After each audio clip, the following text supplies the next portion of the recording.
مدینہ منورہ کے ایک بہت بڑے محدث تھے میرے استاد، ہم لوگوں نے 2-3 سال ان سے پڑھا، شیخ حماد ابن محمد الانصاری، تقریباً 1 لاکھ حدیثوں کے سند کے ساتھ حافظ تھے، فنا فی الحدیث۔ حضرت جی رحمۃ اللہ علیہ، مولانا انعام الحسن صاحب اور سارے اکابر نظام الدین مدینے میں مقیم تھے، اور روزانہ خصوصی ملاقاتوں کے لیے کچھ نام طے ہوتے تھے۔ وہ ساری ذمہ داری میرے اوپر تھی کہ مدینے کے علماء سے ہمارے اکابر کی ملاقاتیں کرائی جائیں۔ تو ایک دن خصوصی ملاقات میں لے کر گیا حضرت مولانا عمر صاحب پالنپوری رحمۃ اللہ علیہ کو شیخ حماد کے پاس۔ شیخ حماد بہت بڑے محدث تھے، بڑے عالم تھے، مگر ہماری اس محنت کے بارے میں ان کو بہت اشکالات تھے۔ ایک تو وہی سمجھتے تھے کہ ہمارا عقیدہ ٹھیک نہیں، دوسرے یہ سمجھتے تھے کہ ہم بدعات اور شرک کے خلاف اس طرح نہیں بولتے جس طرح بولنا چاہیے، نہیں عن المنکر نہیں کرتے، صاف صاف روک ٹوک نہیں کرتے۔ لیکن مجھ سے ذاتی طور پر بہت زیادہ محبت کرتے تھے، بہت محبت کرتے۔ یہاں تک ایک مرتبہ انہوں نے مجھ سے کہا کہ ابن خلیل، میرا نام کیونکہ خلیل الرحمن تھا تو عرب سب مجھے خلیلی کے نام سے جانتے تھے۔ عربی کا ان کا جملہ تھا احب فیک کل شیء الا التبلیغ، تمہاری ہر چیز مجھے بہت پسند ہے سوائے تبلیغ کے، اللہ تم کو اس سے چھٹکارا دے۔ میں بھی سوچے ہوئے تھا کہ انشاءاللہ آپ کا بھی وقت لگوانا ہے۔ یہ تو چیز ہی عجیب ہے، جس کو لگ جائے وہ سب کو جلا کے چھوڑتی ہے، عجیب چنگاری ہے۔ خیر وہ وقت آیا، مولانا عمر صاحب کو لے کر ہم لوگ گئے، رات کے کھانے کی انہوں نے دعوت کی، اور انہوں نے کہا کہ میں کیونکہ شیخ عمر صاحب سے بولنا چاہتا ہوں، ان سے کہہ دینا وقت لے کر آئیں اور کھانا ہمارے ساتھ کھائیں۔ اور مدینے کے علماء کو، عدالت کے قاضیوں ججوں کو انہوں نے مدعو کر لیا، اور وہاں کھانے وانے سے فارغ ہونے کے بعد مجلس جمی، قہوہ اور کھجور کا دور چلا، اور اس کے بیچ میں انہوں نے کہا کہ شیخ عمر ایک بات آج مجھے آپ سے کہنی ہے۔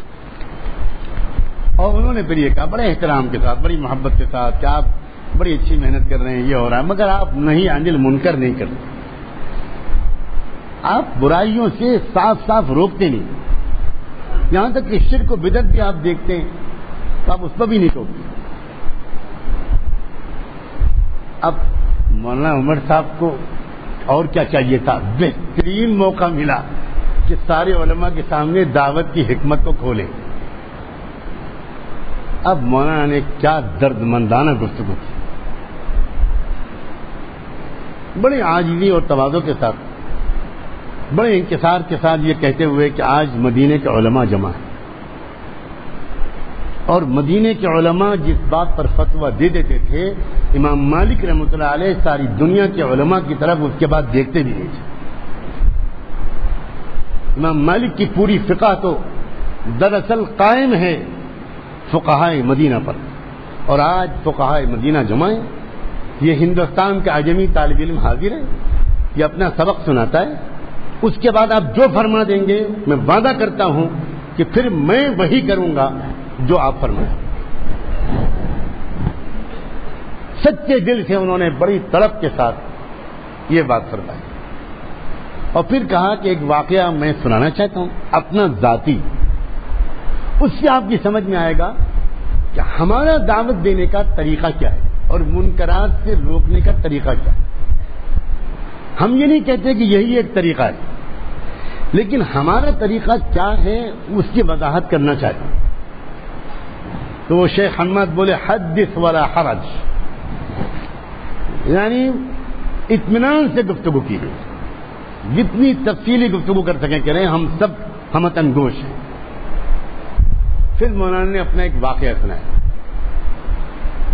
کہ ایک بار حضرت جی رحمۃ اللہ علیہ مولانا یوسف صاحب نے اچانک مجھے بلایا، کہا مولی عمر اجمیر میں عرس چل رہا ہے، تو ایک جماعت لے کر ذرا وہاں چلے جاؤ۔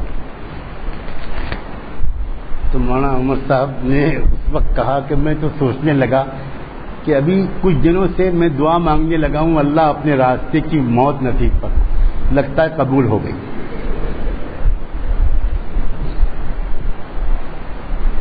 کوئی قبولیت کی گھڑی تھی اور میرا ٹکٹ تو کٹ گیا. حضرت جی کچھ عذر کرنا چاہا، حضرت نے کچھ نہیں سنا، خوب ترغیب دے کر اور فرمایا کہ نہیں جاؤ، فرض ہے ہمارا. اللہ خیر فرمائے. وصیت کی گھر والوں سے، کہاں سنا معاف کرایا، اور بسم اللہ مجرہا و مرساہا، روانہ ہو گئے. وہاں پہنچے. اب سنو کیا انداز اختیار. کہنے لگے کہ حضرت جی کی دعائیں تھیں، توجہات تھیں. یہ طریقہ ہوتا ہے بزرگوں کا، اپنے اوپر کچھ نہیں لیتے. اللہ نے ایسی حکمت میرے اوپر سجھائی، ایسا راستہ کھولا جو کبھی پہلے سوچا بھی نہیں تھا. کہنے لگے میں وہاں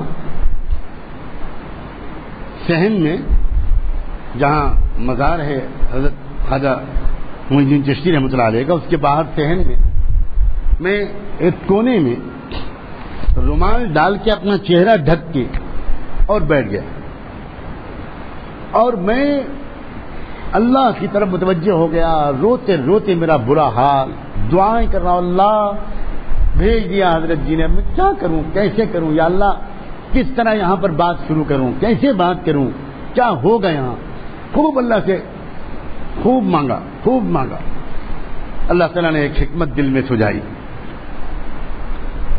کہنے لگے میں ایک دم سے میں نے اپنا رومال ہٹایا اور اٹھا، اور روتے روتے میری آنکھیں لال ہو چکی تھی، اور میں نے زور سے نعرہ لگایا، جو خواجہ کی ولایت کا قائل ہو آگے آ جائے، جو خواجہ کی ولایت کا قائل ہو آگے آ جائے، جو خواجہ کی ولایت کا قائل نہ ہو باہر نکل جائے. سب لوگ سمجھے کوئی بہت بڑا پیر ہے. اس مرتبہ کا آنا وصول اللہ جی نے بغداد شریف سے آیا ہے کہ کہاں سے آیا ہے، یہ کوئی بہت بڑا پیر ہے. اور پھر میں بیٹھ گیا نعرہ لگا کے، اور پھر تھوڑی دیر کے بعد پھر اسی طرح میں نے نعرے لگائے، اور میں نے جب دوبارہ دیکھا تو پتہ چلا 50-60 لوگ بیٹھے اور باقی لوگ کھڑے. پھر لگے، اور اس کے بعد پھر میں نے اس کے بعد لوگوں سے کہا، او خواجہ کے چاہنے والوں، ایک بات بتاؤ، خواجہ کا نام نامی اسم گرامی کیا تھا؟ بڑے جلال کے ساتھ بولنا یہ علامت ہے پہنچے ہوئے ہونے کی. جتنی زور سے ڈانٹو گے سمجھیں گے پیر صاحب اتنے ہی بڑے ہیں، اور جتنے اکرام سے بولو گے، اخلاق سے بولو گے، نہیں یہ بیچارہ زید امر بکر ہے. یہ سب بزنس کے سیکرٹس ہیں.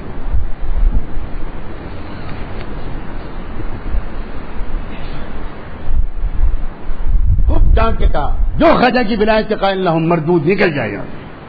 اور لوگوں کا پکا عقیدہ ہو گیا کہ یہ ہے کوئی آج ملا ہے، 7 سال سے آ رہے ہیں، آج ملا ہے. سب رونے لگے، ان کو عجیب حال ہو گیا. نام بتاؤ خواجہ، کسی کو نہیں معلوم. زیادہ سے زیادہ غریب نواز، تو یہ نام تو نہیں تھا. نام کیا ہے؟ تم کو بھی نہیں معلوم، تم کو بھی نہیں معلوم. لا حول ولا قوت الا باللہ. تم کیسے خواجہ کے چاہنے والے ہو؟ سب گھبرا گئے کہ دیکھ بھی بیکار، کھچڑا بھی گیا، اور اتنی دفعہ آئے پیسہ خرچ ہوا وہ بھی گیا، نام ہی نہیں معلوم. کیونکہ نام تو کوئی بتاتے نہیں. کس شہر میں پیدا ہوئے تھے خواجہ صاحب؟ نام نہیں معلوم، تو یہ کیا معلوم ہوگا. اچھا کس ملک میں پیدا ہوئے تھے؟ یہ بھی نہیں معلوم. یہاں کیوں آئے تھے؟ یہ بھی نہیں معلوم. اب کہنے میں نے بس کس کے ڈانٹا. بغیر تو شرم نہیں آتی. کیا قبول کریں گے خواجہ تمہاری زیارت؟ کچھ خبر نہیں ہے تم کو.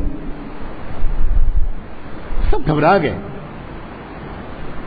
اس کے بعد میں نے کہا جو خواجہ کو جاننا چاہے، جو خواجہ سے اپنے لو لگانا چاہے، محبت کرنا چاہے، خواجہ کے سکھائے ہوئے راستے پر چلنا چاہے، ہمارے ساتھ رہو کچھ دن، ہم بتائیں گے خواجہ کون تھے. سمجھ گئے؟ ہو گئی تشکیل. نہ نام تبلیغ کا آیا، نہ دعوت کا آیا، نہ تے نہ دال، نہ گشت کی گاپ، کچھ نہیں. اب تیار ہوں گا، ہاں ہم بھی چلیں گے، ہم بھی چلیں گے، ہم بھی رہیں گے، بتائیے صاحب. اور ایک 8 10 15 آدمی تیار ہو. تو ان کا بھائی یہاں تو ہے بہت بھیڑ، ہر وقت آ رہے ہیں، سکون سے بات ہی نہیں کر پائیں گے. اب کوئی اور مسجد بتاؤ چلیں وہاں. ان کا ہم لے چلتے ہیں. آپ چلیے وہاں. اب تھوڑی دور پر ایک مسجد تھی، وہاں پہنچ گئی جماعت. کسی کو پتہ نہیں کہ یہ تبلیغی جماعت والے سب بار تھے. اب وہاں ہم نے نہ فضائل کی کتاب کھولی، نہ گش کا گاف بولا. یہ علماء سے سنا رہے کارگزاری مناور تھا. ہم نے وہاں پر خواجہ کی تاریخ اور سوانح سنانی شروع کی، بیان کرنا شروع کیا. معین الدین نام تھا، سجستان کے رہنے والے تھے، افغانستان کے علاقے کے تھے. ان کے والد کا یہ نام تھا، ان کے دادا کا یہ نام تھا، ان کے شیخ کا استاد کا یہ نام تھا، ان کے شیخ کا یہ نام تھا. ان کو اس طرح حکم دیا گیا کہ سرزمین ہندوستان میں جا کر توحید پھیلاؤ، اللہ کے بندوں کو دعوت دو کلمے کی. وہ اس حکم پر آئے اور پھر یہ قربانیاں دیں، پھر یہ قربانیاں دیں. پھر پرتھوی راج چوہان، اس نے اس طرح ستانے کی کوشش کی، اس طرح توہین کی، اس طرح کیا. پورا واقعہ ان کی جو صحیح تاریخ تھی وہ سنائی، اور سناتے رہے. اور کہنے لگے میں نے کئی دن تک تو پہلا نمبر ہی بیان کیا. سمجھ گئے ہوں گے آپ کہ خواجہ نے یہ سکھایا، لا الہ الا اللہ سکھایا. اس ملک میں کلمہ انہوں نے پھیلایا، محمد الرسول اللہ انہوں نے سکھایا. یہ خواجہ کے ذریعے سے اس ملک کے اندر یہ کلمہ آیا. اور اس کے بعد میں نے دوسرے تیسرے دن چوتھے دن پھر میں نے خواجہ نے اس ملک میں نماز سکھائی. خواجہ نے نماز پھیلائی. پھر نماز کے فضائل، نماز کے مسائل، نماز کا طریقہ، نماز کے مسائل، نماز پر ملنے والا اجر، نماز کیسے پڑھی جائے، خوب جم کر. خواجہ اس طرح نماز پڑھتے تھے، پڑھو نماز. اب سب اچھی سے اچھی نماز پڑھنے لگے. اب میں سوچنے لگا اللہ کب تک یہ راز چھپا رہے گا. یہاں تک کہ میں نے پورے 40 دن ان کے گزروا دیے 6 نمبر سکھانے میں، اور یہی بتا کر کہ خواجہ نے یہ سکھایا، خواجہ نے یہ سکھایا، خواجہ نے یہ سکھایا، خواجہ نے یہ سکھایا. اس کے بعد 40 دن کے بعد میں سوچنے لگا کہ ابھی کچھ دن اور زندہ رہنا ہے. اب یہ امانت لے جا کے حضرت جی کو واپس کرو. واپس آئی جماعت. نظام الدین مرکز میں سیدھے نہیں گئے، درگاہ کے پاس کہیں ٹھہرے، اور پھر جا کر حضرت کے پاس کہا کہ حضرت یہ سب کارگزاری سنائی اور کہا اتنا ہو گیا، اللہ کا بہت کرم. لیکن ابھی ان کو اور آگے کچھ نہیں پتا ہوگا تو پھر کیا ہوگا یہ مجھے نہیں پتا، لیکن ابھی ان کو کچھ نہیں پتا. لیکن نماز اچھی ہو گئی، وضو اچھا کرنے لگے، رونے لگے، اخلاق سیکھنے لگے، کایا پلٹ ہو گئی ان کی.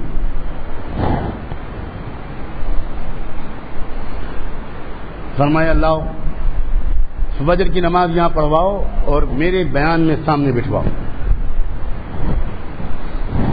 اور اللہ کی طرف متوجہ ہو کر دعا مانگو. مولانا عمر صاحب نے کہا کہ اب کیا کریں، حضرت جی کا حکم تھا. لائے، بٹھایا اور ان سے کہا کہ دیکھو کوئی بات سمجھ میں نہ آئے تو بولنا مت بیچ میں، بعد میں ہم تم نپٹیں گے نا، ہم لوگ سب خواجہ کے ہیں. ہاں مولوی جی بالکل ٹھیک. اور اس کے بعد 40 دن گزارنے کے بعد 2-3 دن وہاں رہے اور بہت اچھا وقت گزارا. اس کے بعد حضرت جی نے کہا اب اس جماعت کو لے کر دیوبند جاؤ.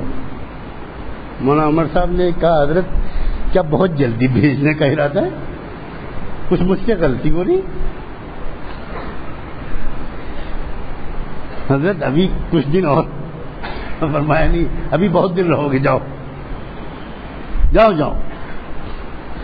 خود مولانا عمر صاحب نے کارگزاری سنائی، عجیب کارگزاری، اور کہا کہ ہم ان کو دیوبند لے گئے اور دیوبند میں جا کر ہم نے ان سے کہا کہ دیکھو سب سے پہلے ایک کام کرتے ہیں، یہ جو بڑے بڑے درجے ہیں، درسگاہیں جہاں یہ سب کتابیں پڑھاتے ہیں، اس لیے کہ جب انہوں نے دیوبند کا نام سنا تو بھڑک گئے، دیوبند جائیں گے وہابیوں کے وہابڑوں کے وہاں جائیں گے ہم؟ تو انہوں نے کہا اچھا کیوں؟ نہ وہ رسول کے گستاخ، نبیوں اور ولیوں کو نہ ماننے والے۔ تو مولانا عمر صاحب کی بات آج تک مجھے یاد ہے کہ میں نے ان سے کہا کہ صدیق اکبر کی زبان سے جملہ نکلا تھا اَيُنْقَصُ الدِّينُ وَأَنَا حَيٌّ، کیا دین میں کمی کی جائے اور میں زندہ رہوں؟ لوگوں، اللہ کے رسول نبیوں اور ولیوں کی شان میں گستاخی کرنے والے دنیا میں زندہ رہیں، دنیا میں گستاخیاں کرتے رہے، ہم لوگ زندہ رہیں، چلو یا ہم زندہ رہیں گے یا وہ زندہ رہیں۔ آپ بڑے خوش، ہاں یہ ٹھیک، لاٹھیاں لی، وہ بڑی بڑی لاٹھیاں لے کر دیوبند گئے،